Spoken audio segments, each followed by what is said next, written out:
지난주에 베스트셀러 세계문학 작가에 대해서 좀 서두에 말씀드렸었는데, 하루키하고 쿤데라는 이제 그 범주에서는 조금 벗어나는 거죠.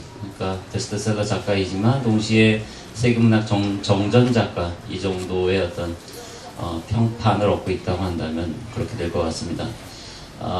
코엘료는 그러니까 조금 다르고요.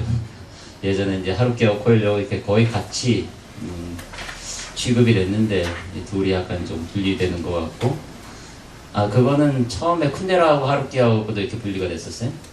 쿤데라 독자들은 하루키랑 같이 언급되면 아주 싫어했습니다. 어디 같은 급이냐 이렇게 했었는데, 지금은 이제 거의 이렇게 붙어 다녀. 어차피 같은 후보군에 있고 심지어 이제 뭐 더 앞서고 있으니까, 그러다 정말 수상하게 되면은 뭐 이게 반전이죠. 뭐 우리가 어떻게 생각하든지 간에 뭐 세계문학사에서 이죠 그 평판이라는 거 그렇게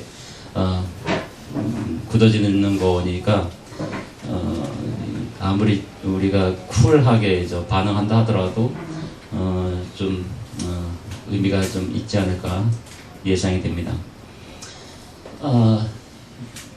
요나손은 아직 멀었고요. 한 20년 후에 그때까지 계속 작품을 쓴다고 하면은 그때쯤 가서 평판에 대해서 다시 조금 제가 볼 수 있을 것 같습니다. 오늘 두 번째 강의로 무라카미 하루키인데 뭐 너무 잘 알려진 그런 작가이기 때문에, 지난주에 쿤데라 강의 때 좀 말씀드리긴 했지만 국내 수용된 거는 상실의 시대 이후니까 대략 제 연도까지 지금 정확하게 기억이 안 나고 90학번 학생들이 읽었거든요. 그러면은 한 8, 9년, 90년쯤에 이게 번역이 돼서 좀 그때부터 이렇게 반응을 얻은 걸로 이렇게 짐작이 됩니다. 제 느낌에도 그래요. 90년대 초반에 이제 가장 핫한 작가가 해외 작가로는 이제 이 쿤데라하고 하루키였고, 그때 두 작가에 대한 반응이 이렇게 일치하진 않았어요. 소위 이제 소설을 많이 읽는 작가들이나 비평가들 사이에서도 둘 다 좋다 이런 쪽도 있었고, 한쪽씩 쿤데라파, 뭐 하루키파 이렇게 나눠지는 경우도 있었고, 중요하지 않지만 저는 쿤데라파였고요. 거기 이제 충성도라는 게 있어가지고 하루키는 절대 안 읽는다. 이게 회합이 있거나 이런 것도 전혀 아니었는데 그냥 혼자 생각에 의리를 지켜야겠다. 같은 급이 아닌데 어떻게 같이 읽느냐 이런 생각을 했던 것 같습니다.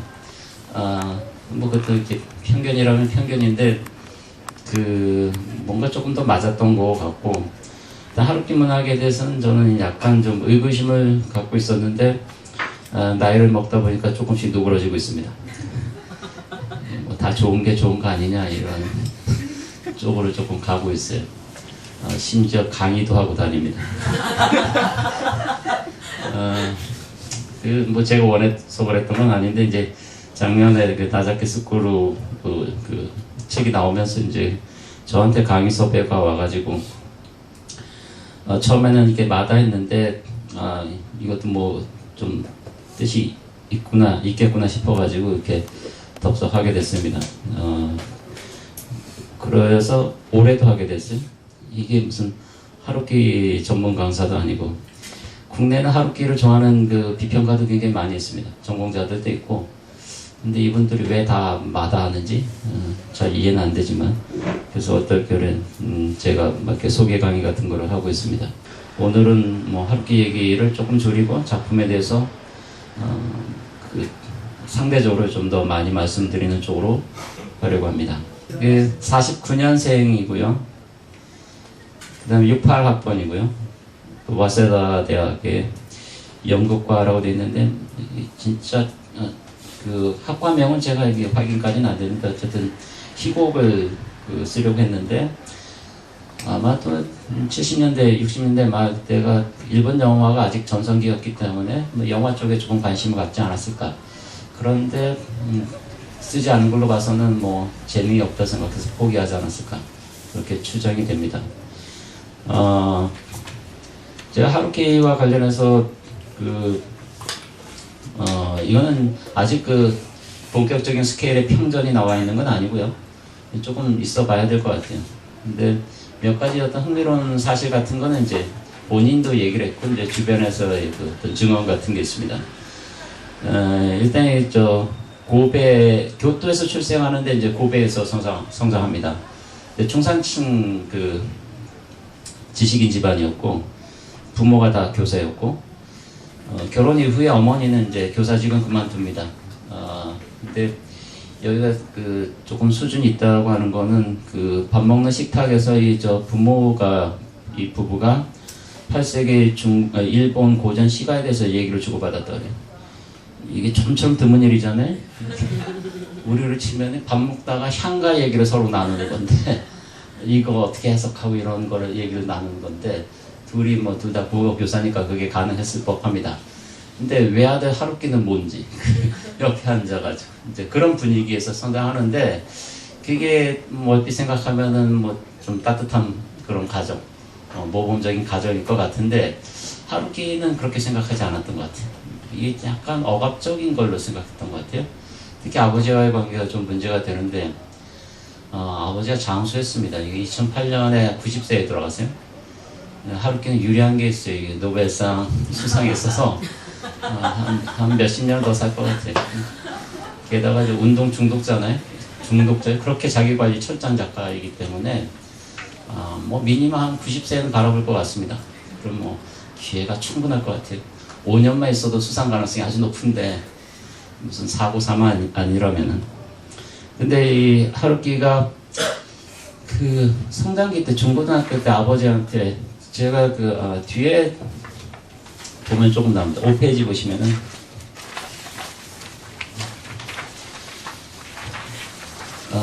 제가 그때 강연한 거를 이제 한 기자가 이렇게 정리해서 쓴 건데, 이렇게 보면 저도 낯섭니다. 그래서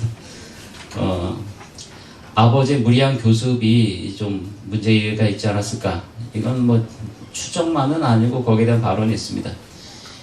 주말마다 이제 일본 고전을 가르쳤다 그래요. 그러니까 이것도 조금 특이한 거죠. 우리도 한국에서 아버지가 국어 교사인데 주말마다 과외하는 겁니다. 국어 과외를 하는 건데 돈 안 들이고 좋지 않을까 싶겠지만, 아들은 별로 이렇게 원하진 않을 거예요. 그런 거에 대해서. 근데 하루키가 이제 여기에 대한 약간의 이렇게 우리로 좀 물린다 그러나, 이 알레르기가 있어가지고 일본어 신문도 안 봤다고 되어 있습니다. 그러니까 이거는 아버지한테 대놓고 반항하진 않은 그런 아들입니다. 근데 그거를 품고 있으니까 어떻게 해서든 해소해야 됩니다. 그게 이제 반항의 포즈로, 아버지가 뭐 그걸 알건 모르건 간에 어쨌든 일본어라면 질색. 신문도 안 보고 작품도 안 읽습니다. 하루키가 그러니까 등단할 때까지 일본 작품을 별로 읽은 게 없어요. 아마 교과서에 나오는 건 조금 봤을 겁니다. 그래서 등단한 이후에도 일본 문단에서 조금 말이 많았습니다. 너무 일본적이지 않은 소설을 써가지고 이렇게 써도 되는가. 그러니까 상당히 낯선 소설을 썼는데, 그거는 이제 그런 뭐 배경이 있습니다. 일본 소설 안 읽어서 잘 모르는 겁니다. 그래서 좀 특이한 소설을 썼던 건데, 그게 이제 아버지하고의 관계가 이 어떤 불편한 관계가 그 배경에 놓여 있습니다. 대신에 하루키가 했던 거는, 그러니까 거르진 않았어요. 그걸 계속 하면서 하루키가 했던 거는 그걸로부터 이렇게 뭔가 벗어나고 싶어 했는데, 영어 소설 읽는 거였습니다. 그래서 이제 고베에 미군들이 좀 있었던 것 같아요. 그래서 이제 그 헌책방에 영어 원서들이 굉장히 많이 들어와 있었는데, 뭐 헌책이니까 이제 조금 저렴하죠. 그렇게 사다가 혼자 읽어 나간 겁니다. 독파에 나갔는데, 하루키의 그 영어 교사의 증언에 따르면 영어를 잘 못했다 그래요. 그러니까 영어 성적이 이렇게 좋은 편은 아니었는데, 나중에 이제 영어 번역도 그러니까 굉장히 놀라워했다고 그러는데, 근데 읽는 거는 조금 다르잖아요. 그러니까 그냥 읽어대는 겁니다. 읽어대고 거기 이렇게 좀 파묻혀 지내는 겁니다. 저는 그게 하루키에게서 문학의 원체험이라고 생각해요. 그러니까 하루키에게서 성장 과정에서, 이게 이제 하루키 소설에서 이제 20대 성장 기호고 대학 1학년 때, 그때가 굉장히 중요한 시기여가지고 반복적으로 이렇게 나오는데, 하나는 이제 아버지를 대표되는 현실이 있어요. 이게 약간 좀 억압적입니다. 그 다음에 탈출구가 이제 미국 대중 소설입니다. 영어로 쓰여진 그게 문학입니다. 그 둘 사이 어떤 밸런스 감각이라는 게 저는 하루키 문학의 바탕이라고 생각이 됩니다. 이 작가에게서 저는 인상적인 거는 놀라운 성실성입니다. 그거를 계속 이렇게 꾸준히 이렇게 유지하는 거. 아니 마라톤 완주뿐만이 아니라 이렇게 100km 마라톤도 있다는데 그거 완주하는 거 보면 조금 짐작할 수가 있습니다. 이 어떤 작가인지. 다른 소개가 다 필요 없어요. 그런 작가다 하게 되면 어떤 기질인지 조금 짐작해 볼 수가 있습니다. 그러니까 끝까지 하는 건 잘합니다. 이건 100m, 200m 달리기하고는 조금 다른 거죠. 그거는 뭐 좀 재능도 있고 스피드가 있어야 되지만 완주하는 거는 버티는 겁니다. 거기에 일가견이 있는 그런 작가입니다. 그러니까 아버지가의 과외 교습이 이거 정말 싫었지만 버티는 겁니다. 6년 동안. 대신에 이제 하나의 탈출구를 마련하는데 이 소설의 세계로 이게 빠져드는 거.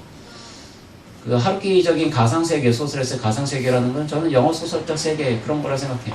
그러니까 일본 여기가 아닌 전혀 다른 세계 이야기. 그거면 충분하고 그쪽으로 이렇게 몰입했다 다시 빠져나오고 이렇게 그런 걸 이렇게 반복하게 됩니다. 대학은 와세다 대학에 갔는데 뭐 그렇게 뭐 고생하지 않고도 뭐 이렇게 갔다고 얘기하고 있고요. 일단 가자마자 그 강의실에서 이제 한 여자를 만나는데 그 하루키가 먼저 물어본 것도 아니고 이제 이 학생이 듣는 수업에 대해서 뭔가 질문을 해요. 그 장면에 이제 상실 시대에도 그대로 이렇게 재현이 됩니다. 그리고 둘이 죽이 맞아가지고 결혼하게 됩니다. 졸업하기 전에. 그러니까 68년생인데 그 71년에 결혼하게 됩니다. 그러면은 4학년 때네. 예, 4학년 때 아직 졸업하기 전에 부모의 반대를 무릅쓰고 하는데 반대하니까 한 겁니다. 하라고 했으면 안 했을 거예요. 이거 충분히 이해할 수 있는 심리인데 어쨌든 부모의 세계, 특히 아버지의 세계로부터 이렇게 벗어나고자 합니다. 이제 가장 1차적으로 생각할 수 있는 게 이제 자립이잖아요. 이렇게 분가에 나가는 거. 저도 작년에 봐가지고 좀 정확하게 기억이 안 나는데 부모가 결혼식에 참석하지 않았던가 그래요. 아버지가 좀 재밌는 분이에요. 하루키가 세계적인 작가가 된 이후에도 아들이 이제 책은 계속 보내줘요. 직접 보내줬는지 출판사에서 보내줬는지 모르겠어. 계속 보내주는데 한 권도 안 읽었다 그랬어요. 이건 조금 특이한 거죠. 그래서 저는 이게 나중에 조금 그 뒷얘기가 조금 나오면은 하루키를 이해하는 데 좀 도움이 될 거라고 생각합니다. 그런 이제 불편한 부자 관계 때문에 바로 떠올리게 되는 작가가 카프카입니다. 세계문학사의 뭐 굉장히 유명한 사례이죠. 굉장히 억압적인 아버지, 그리고 그 속에서, 그런 환경 속에서 어떤 문학적인 탈출구를 이렇게 계속 이렇게 모색했던 그런 작가가 카프카인데, 카프카에 대한 오마주 같은 거는 굉장히 자연스럽다고 생각합니다. 헤비나 카프카 같은 게 그 작품 써가지고 카프카상까지 받았는데, 하루키가 상당히 좀 인연이 있는 거라고 생각해요. 그게 억지로 만들어진 인연이라기보다는 좀 비슷합니다. 구조적으로. 거기 5페이지에 그 두 번째 단락 보시면은 미국 대중소설을 이렇게 탐독하게 되는데 그 다음에 결혼하고요. 그 다음에 자식 안 낳기. 이는 다 뭔가요? 이게 본인들의 어떤 신조이기도 하겠지만 아버지가 원하는 건 안 하겠다. 이거 같아요. 그러니까 부모가 반대하는 결혼. 그 다음에 그렇더라도 이제 손주는 원할 텐데 손주 안 낳기. 뭐 이런 거. 뭐 부부가 합의해서 그런 거고 아직 이 부부가 자녀가 없습니다. 그 다음에 보시면은 그 다음 재즈바 운영합니다. 이건 뭐냐면 취직 안 하기. 직장은 안 갖겠다. 그러니까 일본도 마찬가지지만 중산층의 외아들 장남에게 거는 기대 같은 게 있잖아요. 넌 뭐든지 해라. 뭐 다 응원해 주겠다. 이거 아니라면은 기대하는 게 있는데 거기서 다 벗어나게 됩니다.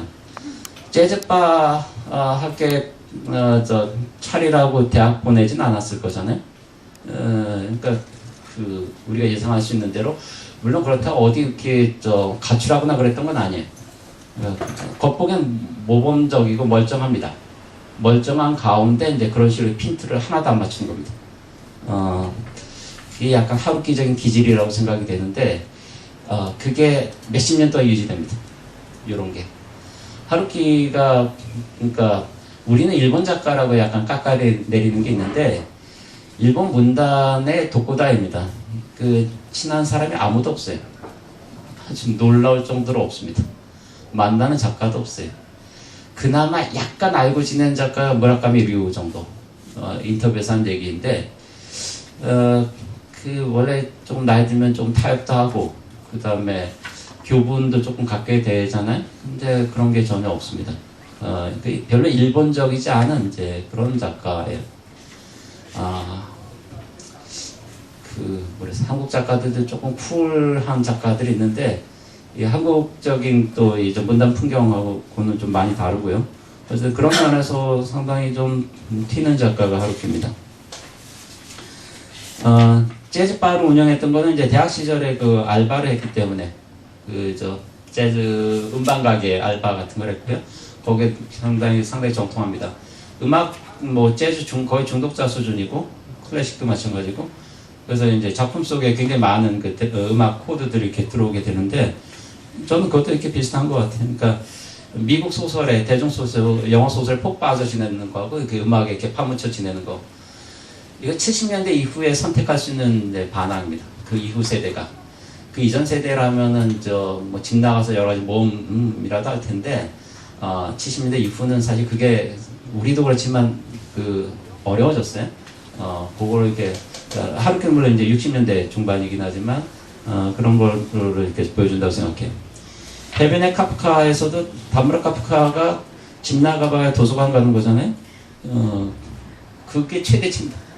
하루키가 상상할 수 있는 어디 멀리 못 갑니다. 다만 이제 그 가상의 세계, 도서관적인 책의 세계 속에서 어떤 그 탈출구를 이 작가는 발견한 겁니다.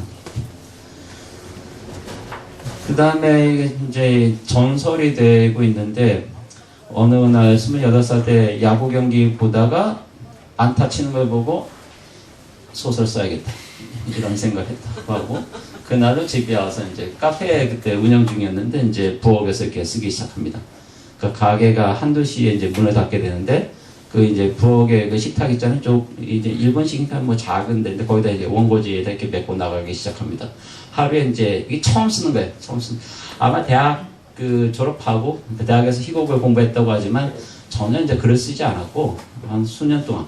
그다음에 이제 처음 쓰기 시작한 건데, 그러니까 원래는 어떻게 써야 될지 모르잖아요. 그래서 하루키가 했던 방식은 영어로 씁니다. 일단. 왜냐하면 영어 소설만 읽었기 때문에 영어로는 소설 어떻게 쓰는지 대충 이제 그림이 그려져요. 근데 잘 쓸 수는 없잖아요. 문장 짧게. 그래서 이렇게 쓰고 그걸 1어로 옮겼어요. 그러니까 1어로 쓴 게 아닙니다. 영어로 쓰고 그걸 이렇게 1어로 옮겼어요. 왜냐면은 써본 적이 없고 어떻게 쓰는지 몰라요. 1어로는. 그렇게 해서 쓰는 게 이제 데뷔작입니다. 그게 이제 심사위원들간에 이제 견해가 엇갈렸다고 됐는데 신인상을 받아요. 군조 신인상이라는 걸 받습니다. 그러니까 일본의 신인 문학상도 조금 유명한 것 같아요.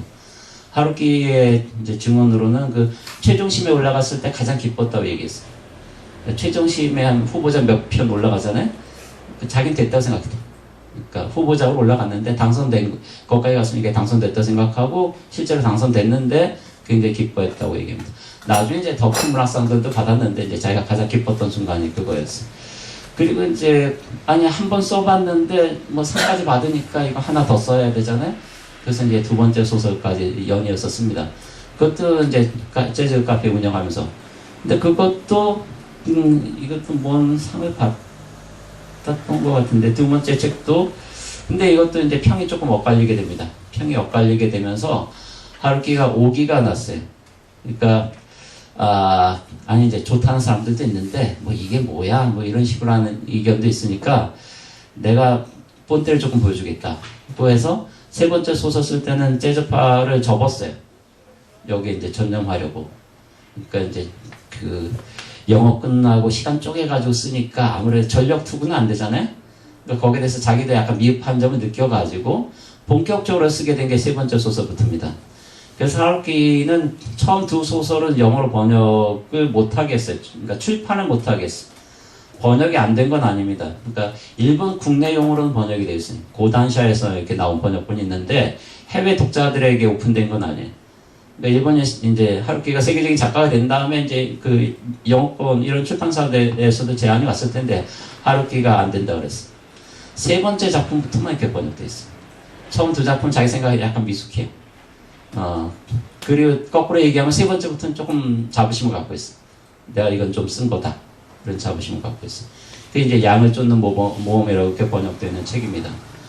그래서 우리가 뭐 이렇게 연구해 볼 만한 작가는 뭐 너무 많기 때문에 딱히 하루키를 해야 될 건 아니지만 하루키에 대해서 조금 관심이 있다고 하면은 그 이제 세 작품에 대해서 조금 볼 필요가 있습니다. 양을 쫓는 모험에서 뭘 성취한 건가에 대해서. 그러니까 이게 이제 약간 이제 도약이 이루어진 거죠. 그 작품에서. 하루키 문학은 이제 그런 게 조금 있어요. 조금 쓰다가 조금씩 몇 단계 이렇게 도약하게 됩니다. 그런 이제 이정표가 되는 작품들이 이제 세계의 끝과 하드보일드 원더랜드라는 거하고, 그 다음에 태엽 감는 새하고 뭐 이런 정도의 작품들이 스스로 그렇게 얘기해요. 써다가 한 단계 이렇게 올라서는 거. 이런 식으로. 그 뒤집어서 얘기하면 자기 자신도 뭘 얼마나 잘 쓸지 알 수가 없었어요. 그거는 지금도 뭐 그런 것 같은데, 이 플랜을 다 갖고 쓰는 작가가 전혀 아닙니다. 이 작가는 그냥 어떤 모티브나 이미지 갖고 이렇게 쓰기 시작해요. 다만 하루키가 잘하는 거는 매일 몇 시간씩 쓰는 겁니다. 보통 한 5시나 6시부터 쓰기 시작해서 한 6시간 쓴다 그래요, 하루에. 오전에 보통 씁니다. 오전형 인간이고, 오후에는 뜁니다. 밥 먹고 뛰고요. 한 몇 시간씩 뛰어요. 그 다음에 이제 맥주 한 잔 딱 마시고, 그 다음 음악 듣고, 뭐 이런 식으로. 어쨌든 하루에 뭐 6시간씩이라도 계속 쓰게 되면 뭐라도 쓰게 됩니다. 그러면서 이렇게 약간 구축이 됩니다. 글쓰기가. 이런 이제 스타일의 작가이고, 그렇게 해서 내가 어떤 작품이 나올지도 모르고 시작했지만 한 몇 달 정도 쓰다 보면은 이게 어느 정도 규모의 작품이 나오게 돼요. 그걸 이제 처음으로 이렇게 성공했던 사례가 양을 쫓는 모험입니다. 그 다음에 이게 이렇게 반복됩니다. 그러니까 하루키처럼 글쓰기를 하자면은 우리도 한번 해보면 됩니다. 하루키도 자기 재능에 대해서는 확신이 없었어요. 뭐가 나올지 몰랐던 거였는데 일단 시작하는 겁니다. 하루에 몇 페이지씩 쓰는 거. 그리고 한 몇 달을 써보는 겁니다. 그리고 나오는 거. 그렇게 한 3번만 해보면 됩니다. 그 다음에는 이제 조금 판가름이 날 수가 있어요. 아니, 자기 자신도 모르는 겁니다. 자기가 어떤 재능을 갖고 있는지 몰라요. 하루키 같은 경우에는 그 자신도 놀라워하는데 자기가 추리소설 쓰면서도 범인이 누구지 몰라요. 일단 쓰기는 시작했어요. 살인사건이 일어났는데 이게 누가 죽인 거지? 한참 쓰다 보면 이게 이렇게 벌어졌구나. 범인이 누구구나. 이렇게 알게 되는 겁니다. 자기가 이렇게 발견해 나가는 거예요. 그런 작품을 이렇게 쓰는 겁니다. 머릿속에 통째로 다 들어있어가지고 이렇게 뽑아내기만 하는 이제 그런 유형의 작가하고 조금 다릅니다.